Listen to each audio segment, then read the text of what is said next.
அமெரிக்காவின் ஸ்டான்ஃபோர்ட் பல்கலைக்கழகத்தில் உரையாற்ற சென்றிருக்கிறார் பாஜக மாநில முன்னாள் தலைவர் அண்ணாமலை. அவருடன் பாஜக எம்பி தேஜஸ்வி சூர்யா அவர்களும் காங்கிரஸ் தரப்பிலிருந்து காங்கிரஸ் மூத்த தலைவரான சசி தரூர் அவர்களுமே கூட அதில் பங்கெடுத்திருக்கிறார். அந்த விவாத நிகழ்ச்சியில் தமிழகத்தின் புதிய முதலமைச்சராக தேர்ந்தெடுக்கப்பட்டிருக்கக்கூடிய விஜய் அவர்கள் குறித்து பல்வேறு விமர்சனங்களை முன்வைத்திருக்கிறார். குறிப்பாக விஜய் அவர்கள் நேற்று அணிந்திருந்த ஆடை, இன்றைக்குமே கூட அந்த கோட் சூட்டில் தான் அவர் வந்துட்டு இருந்தார். சென்னை மாதிரியான இடங்களில் ஒரு பெருமழை பெருவெள்ளம்லாம் வரும்போது இந்த கோட் சூட்டோடு தான் அவர் களத்தில் இறங்க போகிறாரா?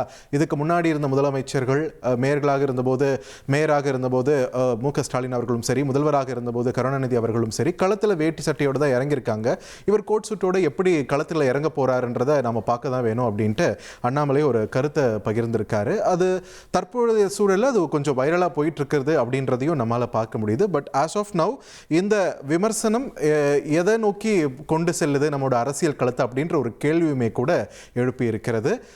அண்ணாமலை அவர்களுடைய அரசியல் பயணம் இங்கே தமிழகத்தில் அடுத்த கட்டமாக எப்படி இருக்க போகிறது அப்படின்ற ஒரு எதிர்பார்ப்பு ஒரு பக்கம் இருக்கக்கூடிய நிலையில் தற்பொழுது அது எந்த ஸ்டாண்ட் எடுக்க போறாரு அப்படின்றது ஓரளவுக்கு தெளிவாகும் விதமாக இந்த விமர்சனத்தை நம்மளால் பார்க்க முடிகிறது. கோட் சூட் அணிந்து பதவியேற்ற விஜய் எப்படி செல்ல போகிறார் களத்திற்கு அப்படின்னு கேள்வி கேட்டிருக்காரு. விடையை பொறுத்திருந்து பார்க்கலாம். இதை முக்கிய செய்தியா பார்த்துட்டு இருக்கோம். இனி செல்லும் இடமெல்லாம் செய்தி. தந்தி டிவியின் வாட்ஸ்அப் சேனலை ஃபாலோ பண்ணினா செல்ல இருக்கும் இடமெல்லாம் செய்தி. இதோ QR கோட் இப்பவே ஸ்கேன் பண்ணுங்க, ஃபாலோ பண்ணுங்க.